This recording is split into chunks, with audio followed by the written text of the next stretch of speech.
Who would your individual music heroes be, if you had to pick one person or one band maybe each? I would say Jeff Buckley. Jeff Buckley? Good choice. I'd kind of say Bob Dylan just because of the songwriting. Yeah. You know, Yeah, well, he's one of the greatest songwriters of all time. It's more like poetry, really, isn't it? big time, Yeah. But I mean, I was kind of madly influenced by Rory Gallagher as well, and even Paddy Nutini now, it's just the energy he puts into his Yeah, music, you know. yeah. He's an excellent performer. I saw him actually at Oxygen a couple of years ago. I was working there. Oh, I saw him this year. Did you, yeah? Was he good this year? Well, actually, I saw him from work, so I couldn't really take it in, but there's something about him when he's performing, like he really just puts his soul into it. He's like completely energetic. Like, he's just a ball of energy, like, isn't yeah, and he just looks like he loves it so much. Yeah, It's yeah. amazing to see how it is, because there's lots of pompous crap out there. There is. On that note about the pompous crap, actually, yourself first. Who's your musical hero? I would have to say Rory Gallagher, Jimi Hendrix. Hendrix. Yeah. I mean, they're brilliant. Yeah. Love them. It says it all. Yeah. But on the pompous note, what do you think of manufactured music, such as the X Factor and the like? Oh God Almighty! It's just gotten too much. It's ridiculous, It's isn't it? gotten ridiculous. You can actually see the formula when you're watching. Like, Yeah. I don't even watch it, but Yeah. you can see the formula, and you can. It's so blatant and obvious. It's ridiculous. Yeah. People are beginning to cop on to it, though, now. Hopefully, yeah. People, It's even kind of people. forcing people in a way to have a weird view on certain music, like, or know what real music is in a way. Yeah, yeah. For me, anyway, I think manufactured music, it loses its soul. Yeah, You know, yeah. It's like processed food, isn't it? It's just Yeah. not the same. Yeah, and I think Simon Cowell has it down to a T. He has the emotional music and the other crap that goes with it. Like. And then he has 14-year-old, 15-year-old girls on the stage crying because they're not getting through, and the whole audience is... It's just ridiculous, like, you know. It's a freak show, really. It is a freak show, yeah. It is a freak show. He's making a fortune out of it, though. Big time, yeah. Any plans for the Calvinists to go on tour? We're in talks with a few people at the moment, but nothing we can kind of confirm now today, like, but There's a chance of the States. Anyway. there is a big chance at the States, yeah. New year, hopefully. Where would you go? Would you start in the southern states? It all depends on what we get, really. I suppose, you know. Yeah. I'd love to go to the southern states. Like, Of course, I yeah. love the south. Like, I'd Yeah. love to visit it. It's just mad down there, you know. Yeah, of course it is. Voodoo Yeah, all that other and all that shit. Would you like to play in Thomond Park, or is that a silly question? Sure, well, anyway, we Yeah. Play anywhere, yeah? Anywhere there's a bar? Yeah. I've heard people compare your style to Imelda May. Would you like to play with her? I'd love to play the Melody. I think she's class. Like, She's another really original Irish artist, like, isn't she? yeah, yeah. I was in. I can try, yeah. That's a pretty comparison, though. Yeah, but I Yeah. suppose. I mean, I was in a rockabilly band for a few years. So Yeah. I suppose that's coming through a bit. And Ty was in the same band for a while, That's true. and the bass kind of playing rock style up definitely has style that kind of rockabilly feel. to it. Yeah, Someone yeah. described what was Mike saying the other day. He was saying rockabilly of. I don't know what he was on about, but he said we were sitting in the van outside the schooner. He was like, it's like new era rockabilly or something. He was saying New era rockabilly. You've created a whole new genre, like. That'd be cool, actually. You can quote me on that. Inverted commas on either side. All right, fair enough. Your name. I have a fair idea what Calvinism is. Who wants to tell me where you got the name from? It was. But we're not actually Calvinists, just... Yeah, no, I not gathered actually it. Calvinists, no. By the fact you were playing music, I gathered that, alright, yeah. Yeah, it's basically John Calvin's opposition to music sort of was an idea behind it. It was like, oh, let's be Calvinists, in inverted commas, Yeah. who do nothing but play music and Yeah. do naughty things, maybe. Would you like to clarify on the naughty things, though? You have to. Are you going to play something else for me, lads? Yeah, we'll play our single. This is called Anchor, and it's available on free download on our website, thecalvinists.com, and you can also hear it on our MySpace page, MySpace.com/The Calvinists.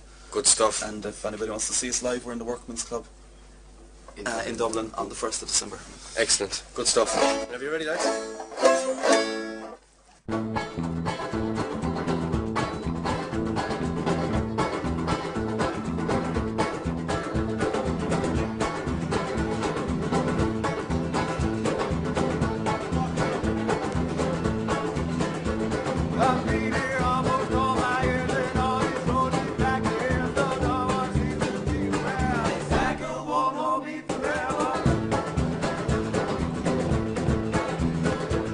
Forever.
Lads, thanks very much for coming in and playing for us, first of all, anyway. Right. Twice. I am honoured. Calvinists. Alright, so hopefully, lads, we'll get to see you at some stage at Oxygen or Electric Picnic or something. Have you any contact from anyone in that neck of the woods? We're talking to someone about Electric Picnic. Yeah, you know where you are. Yeah. And do you have a name for the album? Any ideas what you're going to call it, or You're thinking maybe just Stella Fiesta. where does the name come from? We're going to change our name. Just We before were the just article came Yeah? out. we had just actually all, because we were terrible for choosing names, we just all agreed on a name, the Stella Fiasco. The Stella being the old cinema where we practiced, it's the old name of the old cinema, and Yeah. the fiasco being the fact that we could never come up with a name. Yeah. And like literally a day after we decided to change our name, the article came out in the New York Times. Oh, God. So we couldn't believe the Calvinists then, you know? Yeah, of course. Yeah, you'd be unrecognisable. That's good. It's an unusual thing to happen, doesn't it? Just as you're about to change your name, you become internationally known and you stick with your name. If you have iPads, lads, or MP3s, what is the most played song on them? Other than, obviously, your new single. I'll tell you now. James, How'd you don't say scream that? at I have no idea. Becoming a jackal of villagers. Oh, At the yeah. moment, yeah, Good man. definitely. What a song. I'd say Chili Peppers, Friends. It's a good tune. It's a good one. Eternal Life, Jeff Buckley. I've just gone really back into that again. My own would probably be either Purple Haze, maybe, or Along the Watchtower. The Bob Dylan version or the Jimi Hendrix version. Either or. I'm easy going, yeah. I have them in the same playlist, one after the other. Seems to do me alright. Lads, I just want to thank you. Thanks a million for coming in. Thank you. You're really taking off at the moment, like, aren't you? And it's good to see original Irish artists going forwards and moving up. Can you put us on your list up there? Absolutely, I can, yeah. Only if he sign my bra. I was going to say something else, I'm sorry. I forgot this is going out during the day. The Calvinists, thanks a million for joining us. Thank you. Thank you so much. All the best.